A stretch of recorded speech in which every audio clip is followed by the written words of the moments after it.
Le Real Madrid est mort en 2026, comme j'avais prévu il y a quelques jours, on va faire une saison blanche, en tout cas on est bien parti pour ça. Le Real Madrid voit aussi Álvaro Arbeloa se tirer non pas une balle dans le pied dès son premier match et cette élimination honteuse contre Albacete, mais aussi une balle dans la tempe, parce que je suis désolé, mais sachant que là on a une équipe catastrophique, qui comme il l'a dit lui-même dans les vestiaires, les joueurs n'ont aucune putain d'idée de ce que c'est que de vraiment porter le maillot du Real Madrid, il remportera pas la Liga, et encore moins la Ligue des Champions. Donc aujourd'hui, Arbeloa, on peut carrément dire que il s'est suicidé, limite, au niveau de sa carrière d'entraîneur et au Real Madrid, et qui fera pas plus de ces 4-5 mois qui suivent. Mais globalement, le Real Madrid commence déjà à préparer la suite et songerait vraiment à faire venir Klopp. Klopp l'autre jour qui a parlé du Real Madrid en mal, en disant que virer Alonso c'était une mauvaise décision, qu'ils n'ont pas laissé le temps, que ça manque de patience, que la direction du club est loin d'être aussi parfaite que tu peux penser à l'extérieur ou du moins par rapport à certaines époques.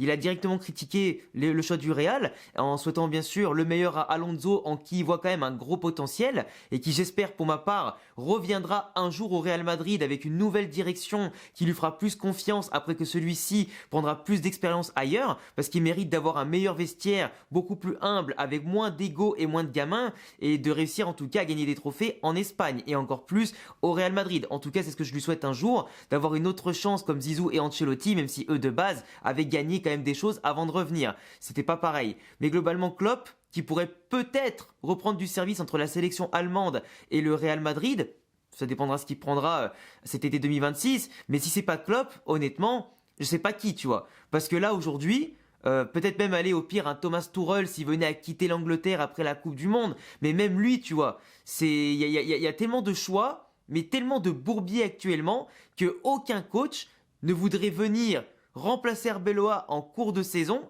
ou à la fin. Dans tous les cas, on aura 4 coachs en un an, chose qui est quasiment inédite pour un club de ce standing, et surtout dans le foot en général, 4 coachs en un an, c'est quand même absolument énorme.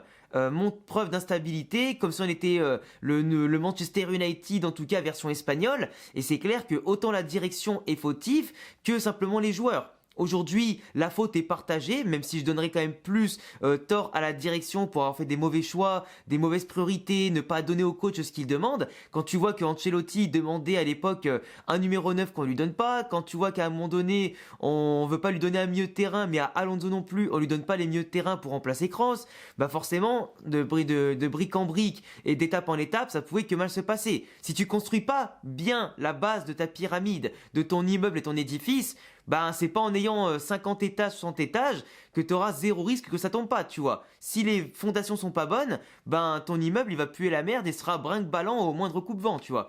Et malheureusement, c'est ce qui se passe. Donc aujourd'hui, pour moi, on a non seulement gâché quelques mois et une partie de la carrière d'entraîneur d'Alonso, on a déjà saboté Arbeloa avant même de commencer. L'équipe première fera 2 saisons de suite blanches. Et en plus de ça, l'équipe du Castilla, je l'espère, va pas s'écrouler, mais on est quand même bien parti aussi pour les fusiller. Au-delà en plus des jeunes comme Sestero, David Jiménez, Palacios, etc. qui ont participé au naufrage en Copa del Rey, on leur a peut-être détruit leur mentalité en tout cas gagnante, on leur a peut-être détruit leur confiance en eux avec un sabotage en règle quoi. Un match dans lequel on n'a eu quasiment aucune maîtrise, à part la possession, mais une possession stérile. On n'a pas su faire de différence, ou les stars n'ont pas su faire de différence, même contre des équipes de D2. Quand tu vois que Vinicius, il a fait 23 pertes de balles, un tir cadré même pas, et quasiment pas de dribble réussi, tu pètes un plomb, tu pètes un plomb. Et lui parmi tant d'autres, Arda Güler qui trouve pas de passe intéressante, Mastantuono qui nous a bien escroqué, on a mis de l'argent sur lui au lieu de Zubimendi, et ça je m'en remets toujours pas. En plus il a marqué hier contre Chelsea, j'ai encore plus les boules. Mais globalement voilà, le Real a fait des choses pas bonnes, la planification est pas bonne, la construction est pas bonne, et aujourd'hui le Real n'est plus, j'ai l'impression qu'un petit vieux en bout de course, et qui attend plus que la prochaine canicule pour pas passer l'été, tu vois. C'est compliqué. C'est très compliqué ce qui se passe les gars. Et quand j'apprends ce matin que le Real Madrid n'a pas autorisé de jour de repos aux joueurs, mais encore heureux, que tu leur accordes pas de jour de repos. Les mecs c'est des putains de millionnaires attardés, bousillés au cerveau par TikTok, et cette génération de clowns là qui nous suivent, en tout cas dans le monde en général, des jeunes attardés qui savent pas se remettre en question, qui veulent pas écouter l'autorité de base, qui pensent imposer leur autorité et à qui on donne plein de passe droits et de pouvoirs qu'ils ne méritent pas d'avoir. des étiquettes de leader qui méritent qu'on leur retire directement, des mecs qui ont rien de ballon d'or en puissance, qui n'ont pas de statut de légende, qui se permettent de faire n'importe quoi, de pas travailler, de pas écouter, de pas apprendre, de pas progresser. Et c'est n'importe quoi. Et apparemment, le pire, c'est que certains joueurs remettraient la faute sur Xabi Alonso, comme quoi ils sont pas en forme physiquement. Alors ok, t'as Pintus qui va arriver, qui était de base exclu du staff de Alonso, et là il va revenir un peu mettre de l'ordre. Ça va prendre un peu de temps pour que son programme fasse effet. Comme d'habitude, le Real en général, physiquement parlant, c'est toujours en février, mars, avril et mai qui sont au top du top, et qu'ils écrasent les autres par la suite. Et que ça compensait la faiblesse tactique ou technique par moment. Mais globalement, Alonso, à Leverkusen, son équipe était dominante physiquement, tactiquement et techniquement. Et pourquoi? Parce que les mecs écoutaient, étaient matures, simplement voulaient progresser et tout casser. Et étaient réguliers. Au Real Madrid, aucun joueur n'est régulier, aucun joueur n'est bon, n'est à son top niveau, ne veut travailler. Donc forcément, si tu bosses pas à la salle, si tu fais pas les prépas physiques, si en plus apparemment tu manges mal, parce qu'apparemment le régime alimentaire, il est catastrophique pour certains. Bah si t'as pas la bonne récupération, que tu sors en boîte, parce que certains sortent en boîte la semaine et le week-end, si tu n'es pas capable d'avoir une bonne hygiène de vie, comment tu oses remettre ça en question sur la gueule de l'entraîneur? Qui au passage, en termes de footballistique, t'allume de A à Z. Il n'y a aucun joueur dans l'effectif du Real Madrid qui a la moitié du talent de ce qu'était Xabi Alonso en tant que joueur, qui a le 10e de son talent de connaissance footballistique. C'est du foutage de gueule.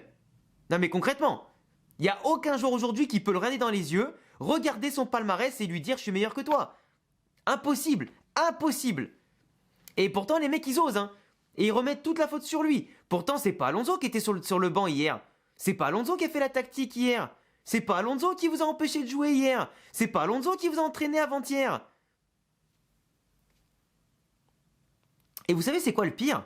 C'est que j'ai vu des mecs, des pro-joueurs encore, hein, qui sont venus sous mes tweets, ou même des fois sous mes commentaires de vidéos, qui ont dit que j'abusais encore sur les joueurs.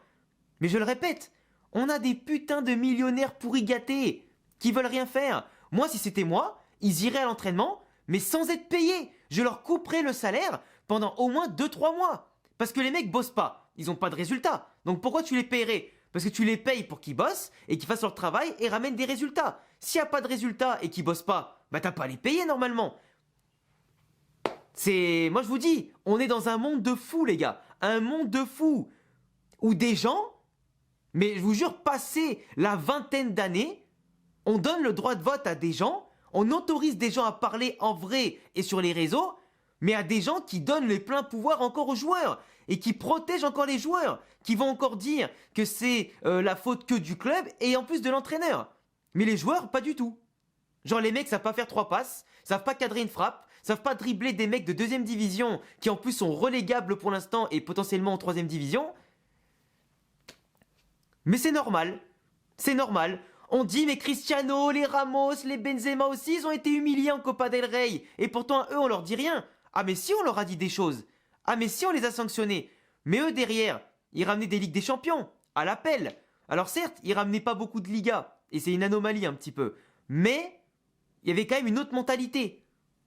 Une mentalité de travail, de sérieux, d'esprit d'équipe, de régularité. On avait des gigastars à tous les postes. Et pourtant les mecs ils écoutaient. Là t'as aucune star sur le terrain. T'en as quasiment pas. Et les mecs se prennent pour je sais pas quoi. Après d'autres ils vont te dire oui mais il n'y avait pas Bellingham, il n'y avait pas Kylian, il n'y avait pas Rodrigo. Normalement contre Albacete, même l'équipe Z et même le staff ils sont censés gagner tu vois. Alors bien sûr la 2ème division espagnole c'est pas mal. On rêverait tous d'y être. Toucher un salaire de 2ème division, moi je dis oui tous les jours. Et jouer en plus à ce niveau-là et affronter des belles équipes en Copa, aucun problème. Moi je serais content. Mais quand tu t'appelles le Real Madrid, t'es censé être meilleur même en étant coupeur de citron. À un moment donné ça y est, il n'y a plus de passe-droit les gars. Moi je vous dis, tant que les joueurs ne remporteront pas un titre, mais je leur laisse aucun jour de repos, je leur laisse aucun répit, et tant qu'ils n'auront pas bouffé toutes les vidéos qu'il y a à bouffer, et qu'ils n'auront pas corrigé tous leurs défauts, qu'ils se mettront pas à courir comme il faut, mais laisse tomber, aucun passe-droit. Déjà je gèlerai les primes, même en cas de victoire en Liga ou Ligue des Champions. Pour commencer, 0 prime, rien.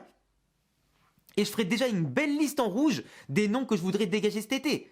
Et je dirai à tous les agents commencez à trouver des équipes pour votre poulain. Et le pire, mais moi, tu vois, si j'étais vraiment en place, mais pour les pousser à se bouger le cul, certains mecs, par exemple, hein, comme Bellingham, qui avec l'Angleterre, c'est un peu tendu avec Thomas Tuchel, le fait que tu as d'autres joueurs comme Morgan Rogers qui sont en train de percer à mort et qui sont très très bons en sélection et qui le menacent directement à sa titularisation à Bellingham, bah Bellingham, s'il court pas, tu vas en tribune. Si tu joues pas pendant 4 mois, tu n'iras pas à la Coupe du Monde. C'est vite vu. Comme ça, au moins, ça te bouge pour jouer comme il faut, pour fermer ta gueule et courir. Mais pour les autres, c'est pareil. Ceux qui sont pas sûrs d'aller à la Coupe du Monde, mais je les mettrai sur le banc, voire en tribune. Et tu verras que les mecs, avec cette menace derrière, ils se bougeraient le fiac, bizarrement. Ils se bougeraient le fiac. Là, il n'y a plus d'ego, il n'y a plus d'honneur. Ça commence à me gaver. Et si vous me dites qu'il y a des joueurs qui font exprès d'être mauvais pour soit partir, soit parce qu'ils voulaient faire partir Alonso ou qu'avec Arbeloa, ils sont toujours pas contents, ça veut dire quoi? Ça veut dire que les mecs font semblant, ou exprès du moins, de saboter l'équipe, de saboter l'écusson, le maillot, d'être payé des millions pour faire de la merde, et du coup, derrière, indirectement, ils nous chient dessus à nous. Moi, je vous le dis, si Pérez finit la saison au Real Madrid, que certains joueurs sont encore là, alors qu'ils n'ont pas prolongé, qu'ils n'ont pas fait ce qu'il fallait, ça va gueuler. Hein. Ça va gueuler, les gars. Mais vraiment. Moi, déjà de base, j'avais prévu d'aller à Madrid cette année-là. Bah, j'annule mon truc. C'est hors de question que je reverse 1 euro à une équipe qui me correspond pas. Je parle pas de tout le temps gagner. On a le droit de pas gagner. Mais l'attitude. Parce que tu peux gagner en jouant mal, perdre en jouant très bien, mais au moins perdre en ayant tenté des choses, en ayant un peu d'honneur, en gagnant tes duels. Si tu perds avec faute de pas de chance, ok, mais là tu perds en étant moins bon qu'une D2. C'est pas normal. Il y a zéro attitude, zéro envie, zéro hargne. Comme il le dit Arbeloa, les joueurs ne savent pas ce que c'est d'être joueur du Real Madrid. Il y a plein de mecs comme nous, des randoms comme nous, qui rêveraient, mais même sans être payés des millions, de porter le maillot du Real, de jouer devant 90 000 personnes tous les week-ends, et de s'éclater quoi, de vivre du football qui est notre passion numéro 1. Je joue au foot depuis que j'ai 4 ans, j'en ai 30. J'aurais rêvé faire une carrière professionnelle, tu vois. Mais comme tout le monde, hein. Mais eux, ils comprennent pas la chance qu'ils ont, ils luttent pas, et ils se laissent aller les mecs. C'est des putains de bourricots, et on est obligé de supporter ça. Putain, je vous dis, il va falloir attendre peut-être jusqu'à 2028 minimum, voire 2029, pour retrouver une équipe qui gagne, ou du moins qui se la donne, le temps que tu vires les certains, que tu en rachètes d'autres. Évidemment que tu pourras pas faire des mercatos à 500 millions au Real Madrid. Et les autres équipes savent qu'on est dans la merde. Parce que les équipes savent qu'on a besoin de joueurs intéressants, comme des milieux créatifs. Ils savent qu'on va être en galère pour vendre parce que les mecs vont lutter pour pas partir à cause de leur contrat. Et si on fait des grosses ventes, les autres équipes ils vont se dire vous avez pris beaucoup d'argent. Et dans ce cas, ça va vous coûter 100 millions de joueurs. Du coup, on va pas pouvoir acheter non plus 40 joueurs. Et c'est pas l'objectif. Moi, tu m'en vires 5 et tu m'en recrutes 5, mais 5 bien choisis, ça suffit. Hein. Défense centrale, 2 milieux créatifs, ça fait déjà la diff. Après, suivant les attaquants qui partent, tu me recrutes un attaquant en plus qui joue collectif, qui défend, ça se négocie, tu vois. Enfin bref, on verra bien dans les prochaines semaines, mais c'est clair que là, tout le monde est touché, tout le monde est dans la merde.